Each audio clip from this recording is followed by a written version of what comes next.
Bonjour et bienvenue à tous. Vous êtes bel et bien sur votre chaîne d'information préférée, Actualité africaine.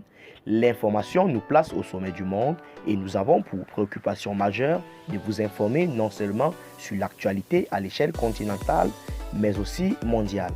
Alors, si vous êtes nouveau sur la chaîne, pensez à vous abonner.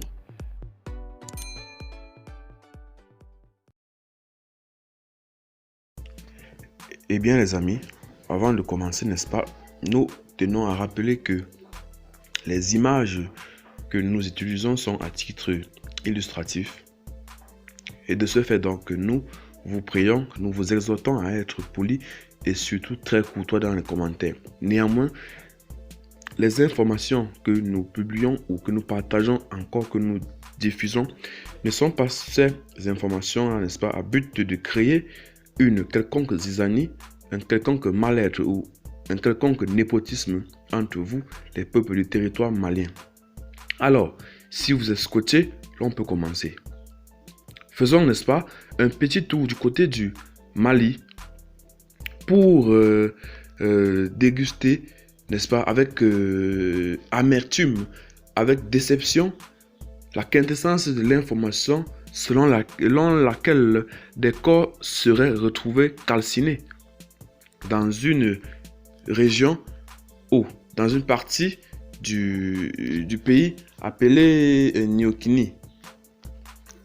Dans une partie du pays appelée Nyono, autant pour moi.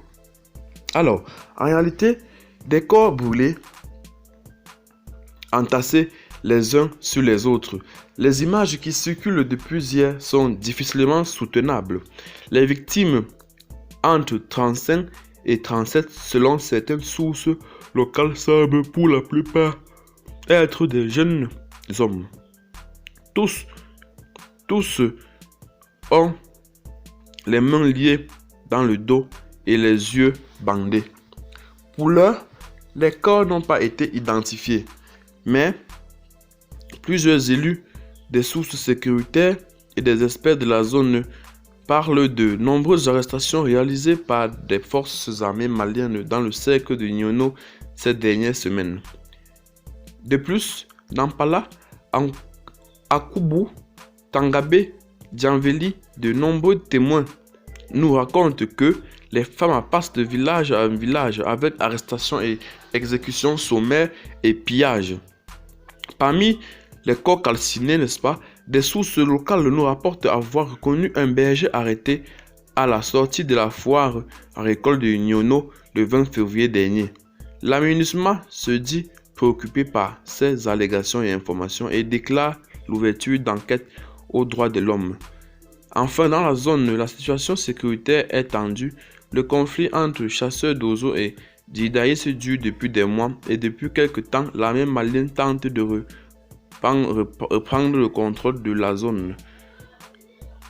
N'est-ce pas? C'est donc ainsi que nous mettons fin à cette petite balade informationnelle, n'est-ce pas, qui a résumé le fait que de nombreux corps seraient retrouvés calcinés dans une zone de Nyono et approximativement ces corps tendent vers 35 à 37 morts. Alors, la question que l'on se pose, est-ce que ces personnes attrapés ou bien retrouvés calcinés seraient des otages ou bien des militaires? Ça, c'est la question que nous posons et laquelle suscite beaucoup de réflexions ou de remous.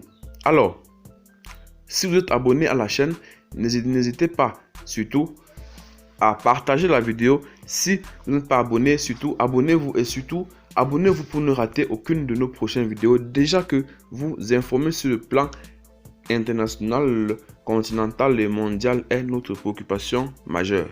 À nous revoir très prochainement pour une prochaine vidéo.